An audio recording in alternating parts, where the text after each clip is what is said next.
Bien entendu, le rebond pilotin, l'exploit semble peu probable pour des pilotins combatifs, mais peu dangereux face à une équipe du Golden Star en pleine possession de ses moyens. On va le voir en infographie.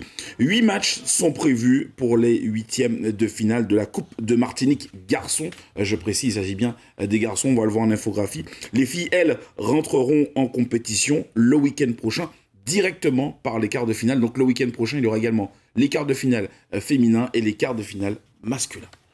Et puis il y a un grand rendez-vous en handisport ce week-end. C'est la 5e édition du challenge de l'athlétisme adapté.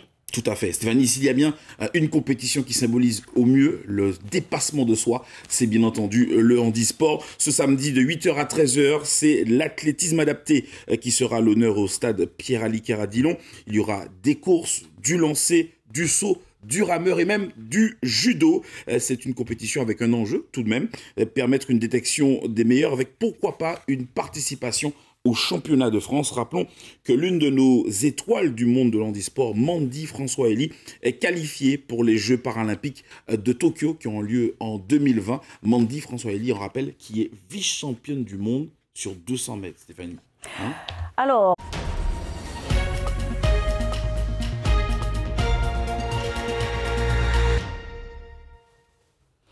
Bonjour, ravi de vous retrouver pour cette édition du 13h. À la une de ce vendredi, l'émotion dans les couloirs de France-Antilles après l'annonce hier de la liquidation du groupe. Pour rappel, entre la Guadeloupe, la Martinique et la Guyane, ce sont 235 personnes qui se retrouvent désormais sans emploi. Un numéro d'adieu devrait sortir ce samedi. La polémique qui n'en finit plus entre les universités de Martinique et de Guadeloupe. La répartition des moyens financiers crée toujours la discorde. Le rapport de la députée martiniquaise Josette Manin suscite une levée de bouclier à Fouillol. Il s'attaquerait au statut de la faculté et proposerait même de l'abroger. Et puis comme tous les vendredis, nous ferons le tour des rencontres sportives prévues ce week-end avec Christophe Arnerin. Nous parlerons entre autres trail, hand, basket et gomi. Au lendemain de la liquidation judiciaire de France-Antilles, les employés travaillent à la parution du dernier numéro prévu ce samedi. Une parution qui était hypothétique, mais on apprend que l'imprimerie va finalement fonctionner. Ce matin, en tout cas, sur place, l'émotion était bien palpable dans les couloirs du journal. C'est un reportage de Sanga Fagour et Marc Balsa. Ça, c'est l'actualité. Or, il faudrait également se tourner vers la mer où il y aura du beau spectacle puisque nos yoleurs vont embarquer des skippers de renom durant tout le week-end. C'est un défi nautique. Marie-Jeanne et Chevry. 2 générations de photographes. Fernand Bibas, 44 ans de service, à la retraite depuis plus de 10 ans. Inédit, alors l'initiative n'est pas récente, mais en tout cas, vous pourrez le voir dans la baie du Diamant. Tous les amoureux de notre embarcation traditionnelle ont rendez-vous. Pour la première fois, les yoles embarqueront des skippers de renom de la voile moderne, comme Loïc Perron, encore vainqueur de la Route du Rhum 2014, ou encore Éric Barré, notre skipper local bien connu, ou encore Gilles Ramirez. Ces grands noms habitués aux bateaux modernes vont devoir composer avec la yole et surtout son équipage. Le tout dans une des baies les plus périlleuses du monde, la baie du Diamant. Vous en savez quelque chose, Stéphanie? Oui, tout à fait. C'est pas évident. Au programme, donc, je rappelle, 2 régates samedi. Une première le matin à 10h et l'autre à 14h le samedi. Puis la dernière régate, ce sera dimanche à 10h. Alors, on saura également ce week-end qui sera le champion des champions. Réponse à l'occasion de la nuit des champions. Et oui, c'est la soirée de gala du monde du sport. Ça aura lieu à l'hôtel Batelière. Alors Stéphanie, tout le monde se pose la question. Qui succédera à Michael Stanislas, vainqueur du Tour international cycliste de la Martinique en 2019? Un titre âprement convoité. Vous le savez, cette année encore, la liste des nominés est longue. Gianni Cator, Tamira Manette, championne de France. Il n'avait jamais vraiment abandonné sa passion et travaillait ponctuellement pour le journal. Quand on aime un métier, il continue. J'étais venu pigiste après. J'ai titulaire après devenu pigiste. Je ne pouvais pas rester chez moi, tu vois. J'ai passé toute ma vie ici. Ça m'a permis de connaître presque le monde entier avec France-Antilles.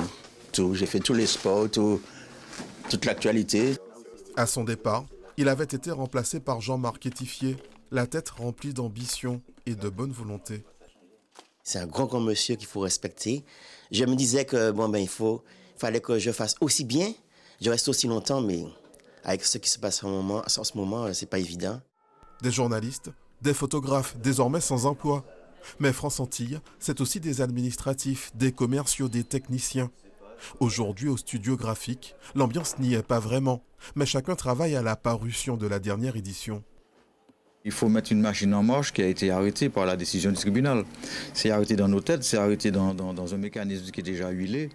Après, pour faire le dernier numéro, si on est tous d'accord, si on met un peu de volonté parce qu'on connaît l'enjeu, on connaît nos métiers. Hormis le côté financier, qui est important pour nous tous, mais ça permettrait aussi aux Martiniquais de prendre conscience que c'est quand même le dernier journal papier, le dernier journal web en tout cas, d'information, et que je pense qu'on devrait tous réfléchir sur ça. Au lancer de poids, ou encore Marie-Claude Ivaldi, championne du monde, vétéran en karaté. Des équipes aussi sont nominées comme l'Aviron Club du Robert, championne de France en catégorie Master Femme, ou encore l'association Yolnet, vainqueur du Tour 2019. Je parle bien entendu de Brasserie-Lorraine, Sarah, Énergie Nouvelle. Stéphanie, vous le savez, hein, énormément de champions. Vous avez une petite préférence peut-être ? Là, tout de suite, non. Ils ont tous tellement mérité. Ils ont tous tellement brillé. Allez, je ne pourrais pas refermer cette page de sport sans vous dire qu'il y aura également du karaté avec un championnat qualificatif pour le championnat de France et les championnats caribéens. C'est un championnat qui aura lieu donc dimanche à l'IMS entre 9h et 13h et qui sera également qualificatif pour l'Open K, le traditionnel championnat de la Caraïbe qui se passera en Martinique. Merci Christophe. On fera le point bien sûr sur tous les résultats de ces rencontres dimanche, du on se week-end. retrouve dimanche pour la page des sports. Merci, à la semaine prochaine. Le dossier de cette édition maintenant, avec un focus sur un simulateur de vol installé dans un lycée de Martinique. Il s'agit du lycée Joseph Gaillard à Fort-de-France. Depuis bientôt 3 ans, il permet aux élèves et même à des personnes extérieures à l'établissement de venir s'initier au pilotage de petits engins sur un appareil agréé et certifié. Voyez ce dossier signé Maurice Violton et Jean-Marc Quénin. Une parution encore incertaine, puisque le démarrage de l'imprimerie n'était pas encore acté ce matin. Rappelons que si cette dernière édition voit le jour, les bénéfices serviront à l'accompagnement des salariés licenciés. Voilà, et puis on rappelle qu'effectivement, ce dernier numéro sortira ce samedi. L'imprimerie a décidé d'accompagner donc les salariés de France Antilles et donc de travailler à la parution de ce numéro d'adieu qui servira à financer le plan qui aidera les salariés à refaire leur vie après avoir perdu leur emploi. Voilà ce qu'on peut dire sur France Antilles. En bref, dans le reste de l'actualité, c'est le tout premier accident mortel de l'année sur nos routes. Un homme d'une 50aine d'années décédé vers 1h ce matin. Il circulait sur la rocade à hauteur de Trenel en direction du Lamentin et pour une raison indéterminée, il a fait une sortie de route. Une enquête est en cours. Du nouveau sur l'homicide du Vauclin dans la nuit de samedi à dimanche dernier. Un jeune homme de 23 ans a été présenté à un juge instructeur dans la journée d'hier. Il est l'auteur présumé du coup de couteau fatal sur un autre homme dans le bourg de la commune. Je vous propose d'écouter à ce sujet les précisions de René Gaudel. C'est le procureur de la République. Il est avec Maurice Violton et... L'air de rien dans ces locaux du lycée Joseph Gaillard, un véritable joyau de technologie. Un simulateur de vol en fonction depuis mai 2017. François Marlin. Ce qui apparaît, c'est que l'auteur présumé qui a été présenté hier devant un magistrat instructeur apparaît comme étant celui qui a donné... Au départ de l'affaire, il s'agissait d'optimiser les ressources de l'établissement. Nous avions déjà l'option BIA, brevet d'initiation à l'aéronautique, que nous proposions aux élèves. Et nous avons aussi un prof ressources de l'établissement qui est à la fois pilote-instructeur. Donc j'ai proposé l'idée de faire l'acquisition d'un simulateur. Et l'idée est partie comme ça. Et nous avons ensuite monté le dossier. Il a été accompagné par l'administration. D'un coût de 150 000 € financé par la région et par l'Europe, l'appareil accueille des passionnés autour de professeurs motivés. Et ils sont une quinzaine d'élèves de la seconde au BTS, des personnes extérieures au lycée pour des cours pratiques et théoriques. Combien de temps on doit attendre à peu près après un gros porteur pour qu'un avion de l'aviation légère puisse atterrir? Tout dépendra de la taille du gros porteur. S'il est très gros, allez, ça peut aller à 7-8 minutes. L'examen, c'est un ensemble où il faut maîtriser la partie théorique. Il faut comprendre comment vole l'avion pour qu'une fois installé à bord et dans le simulateur et surtout dans le vrai avion, qu'on puisse avoir la réalité, comprendre les phénomènes que l'on perçoit, que l'on ressent et ajuster les paramètres de vol pour voler. Donner un coup de couteau fatal à un individu qui était lui-même porteur d'une arme à feu et qui en avait fait usage juste avant. La deuxième chose que j'observe, c'est que pour 2 des 3 homicides que nous avons à déplorer depuis le début de l'année, nous avons affaire à des personnes qui étaient porteurs d'une arme à feu et qui ont été elles-mêmes victimes ensuite de ces homicides volontaires. La conclusion, c'est quoi? C'est de dire que lorsqu'on nous dit on se munit d'armes à feu pour se protéger, on se trompe totalement. Et puis également, plus de 300 personnes manifestent actuellement devant le tribunal administratif de Fort-de-France en soutien à 3 adjoints techniques des établissements scolaires et 3 enseignants assignés en référé dans le cadre du mouvement contre la réforme des retraites. La principale du collège La Grosilière de Sainte-Marie à l'origine de cette assignation s'est désistée au dernier moment et le juge des délibérés doit statuer sur cette demande. On écoute.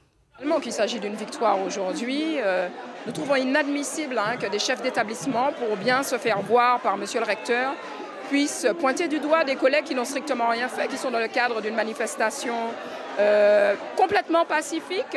Et dans les bonnes conditions. Un aspect théorique parfaitement accepté par les stagiaires. Si je me lance immédiatement sur le simulateur, il y aura des phénomènes qui vont m'arriver que je ne vais pas pouvoir comprendre. Donc là, si je comprends à l'avance des différents phénomènes que l'avion peut subir, je pourrais mieux adapter mon vol et je comprendrai mieux la situation. L'horizon est représenté ici par cette partie bleue en haut. Le moment tant attendu du simulateur. Débriefing de l'instructeur, consigne et hop, aux commandes, comme dans un vrai avion et avec des conditions semblables à la réalité sur demande. Donc la météo, c'est à la fois du vent, donc je peux simuler du vent de face. Vis-à-vis d'une réforme qui est catastrophique et notamment pour les enseignants, puissent pointer du doigt des collègues et puissent être heureuses et fières de... de côté, etc. C'est aussi une nébulosité, donc des nuages, des types de nuages. Et donc on peut tout représenter, même faire tomber la neige en Martinique et avoir du givre sur les ailes. Enfin, il y a toutes sortes de choses qui sont configurables depuis la station instructeur. Voilà, ça accélère. Alors, le dispositif, c'est vraiment réaliste. À peine toucher les manettes, c'est assez sensible. Et c'est vraiment intéressant, parce qu'on a vraiment l'impression d'être dans un vrai avion. Est-ce que tu voudrais devenir pilote plus tard? Oui, mais pour le plaisir. Le simulateur de Joseph Gaillard, le seul du genre dans la Caraïbe, un outil pour... Les traduire devant un tribunal, c'est inadmissible ce genre de comportement. Et nous tenons à dire merci à monsieur le recteur de nous avoir donné un second souffle. Nous sommes plus que jamais déterminés dans nos revendications. Nous attendons les réponses le plus rapidement que possible. Et puis le collège Jacques Roumain, tout comme d'autres établissements scolaires, est paralysé par le mouvement de grève contre la réforme des retraites. Les élèves ratent les cours, mais la bibliothèque Schellcher et la CTM offrent une alternative, un portail numérique qui a été présenté aux élèves et aux parents ce matin. Ils ont été autorisés pour cela à entrer dans le collège par les grévistes.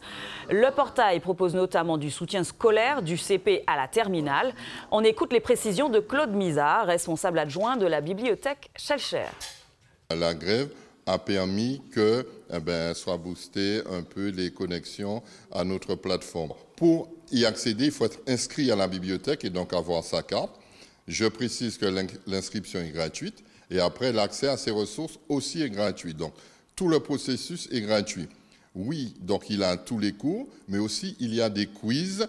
Il y a des contrôles, il y a des jeux. Promouvoir la filière aéronautique en plein boom, 1400 compagnies aériennes à travers le monde, une aubaine pour le lycée. C'est un outil, puisqu'il est homologué, qui permettra également de mettre en place une formation pour des adultes, donc en dehors de la sphère scolaire, et puis permettre de développer, quand bien même quand on voit à travers le simulateur une formation de pilote, nous souhaitons surtout à travers cette vitrine, développer les métiers de l'aéronautique dans son ensemble. Voilà, le mot est lâché. En fait, le lycée Joseph Gaillard travaille sur une option aéronautique pour le baccalauréat, ce qui serait une première dans tout le système éducatif français.